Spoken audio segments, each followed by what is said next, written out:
What is up, sixth grade? Mr. Rui here, coming to you live and direct from my house to talk to you guys about your food and culture project. So I want to introduce a very, very important person to me. It's not me, it's actually my wife, and she's going to talk about a cool recipe that she has that she's been passed down, and she'll talk more about it in the next slide. So without further ado, that's my daughter. Here is Mrs. Uwe. Hi boys and girls, I'm Mrs. Uwe. Like Mr. Uwe said in the previous slide, I am his wife. I used to also be a high school math teacher, and we used to actually teach together. I'm not teaching this year because I get to take care of this little one.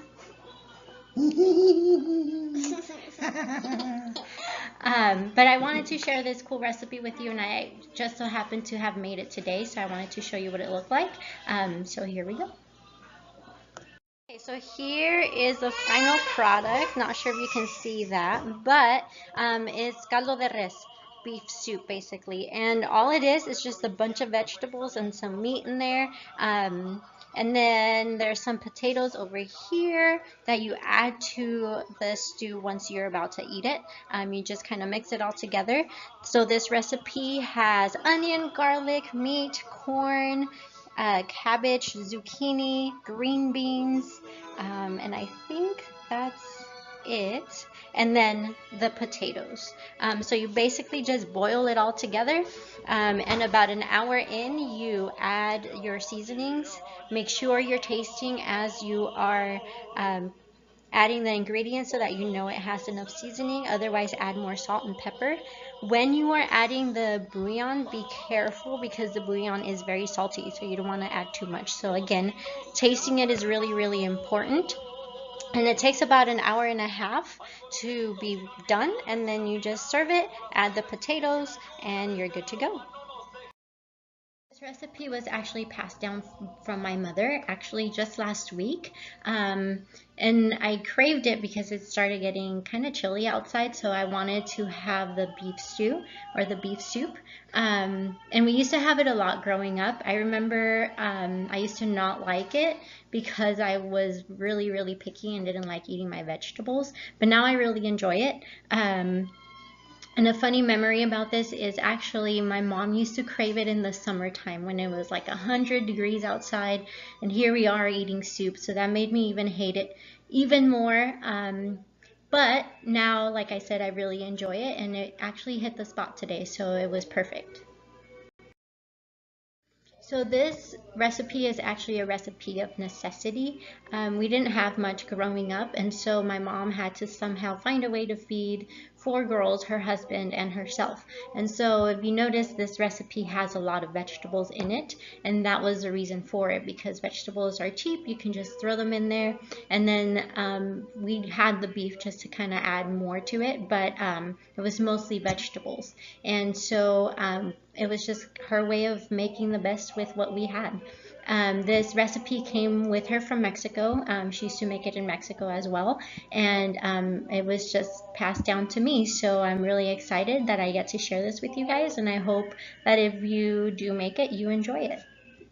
So in this recipe, timing is everything. You need to make sure that you are keeping track of the time so that you know when to add the certain ingredients. As soon as you add the meat, count down to an hour. As soon as that hour is up, add the chicken bouillon, and then wait 20 minutes because you want to really incorporate it into the water so that it gives it flavor.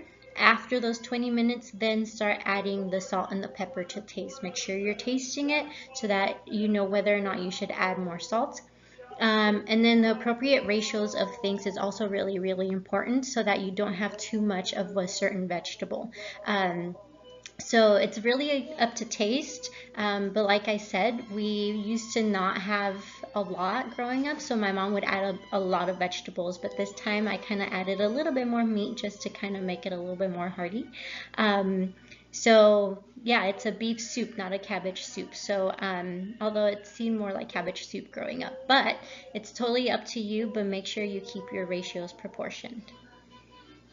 So when you choose your recipe, here are a few tips. Make sure that you choose one that you actually enjoy, not just eating, but also cooking.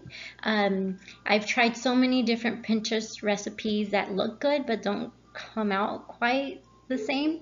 But this one, since my mom gave it down to me, it meant a little bit more. And then I actually know what it's supposed to taste like. I know what it's supposed to look like. I know what it's supposed to smell like.